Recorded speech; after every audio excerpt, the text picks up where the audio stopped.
Okay, so during E3 2018, which has been going on the past week at the time of recording this, we actually got a lot of information for The Last of Us Part 2, especially during the E3 Coliseum, including revelations regarding the game's combat and bilinear story arcs.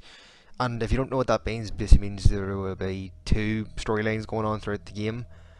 And like I don't mean like it'll be two parallel timelines. I mean I explained the biggest bombshell was the discovery that the game will explore two different timelines, and many fans have seen a lot of theories on the internet so far as to what the two timelines could be, and it's thought that the second timeline could be anything from an exploration of Ellie's mother to a pre-attack and post-attack Ellie following the destruction of Jackson, which, if you didn't know, is the final destination in the first game, and then the sanctuary in which the Part 2 trailer is set.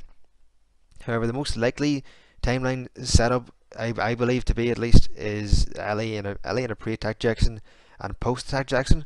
The reason being was the revelation that the church scene, as we've seen in the new trailer that was seen by Sony and during their E3 conference, that is set 4 years after the events of the first game, whereas the gameplay demo, which was seen in during the same showcase, is actually five years later.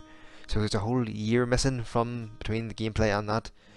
And basically, in the year between those two events, something bad obviously happens in Jackson, which affects Ellie and just breaks her mentally, as we've seen at the end of the original trailer, where she literally says, "I'm going to kill them all." Now, there was no confirmation of the actual content of the timelines by Naughty Dog, so a wide array of alternate possibilities remain, and a multitude of gameplay improvements will be introduced to ironing out issues seen in the first game.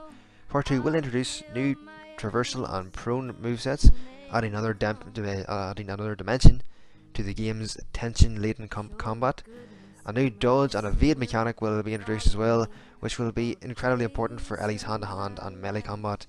Realism is the major goal for Naughty Dog in combat here, so players can expect a more difficult guerrilla warfare style extension of the first game's gun-heavy play, which admittedly I didn't like because I just didn't feel it. Like the world's ended and somehow you're able to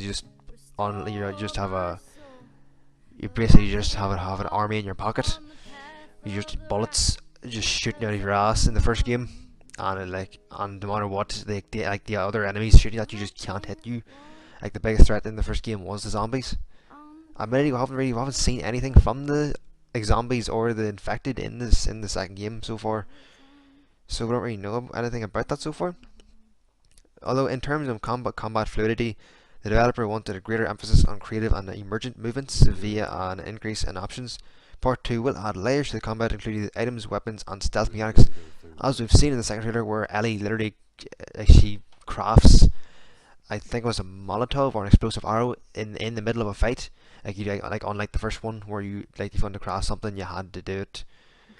You had to stop and pause it and everything. Where she literally does it, and everything in the world keeps moving around her.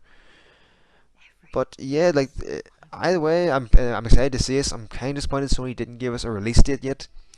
But either way, it's gonna be a great game if it's anything to go off the first one, and if they improve it, it'll be even better. But yeah, that's all the news we've got so far on The Last of Us Part 2 from E3 2018. And as always, make sure to leave a like and subscribe. It's been your boy Game Hunter.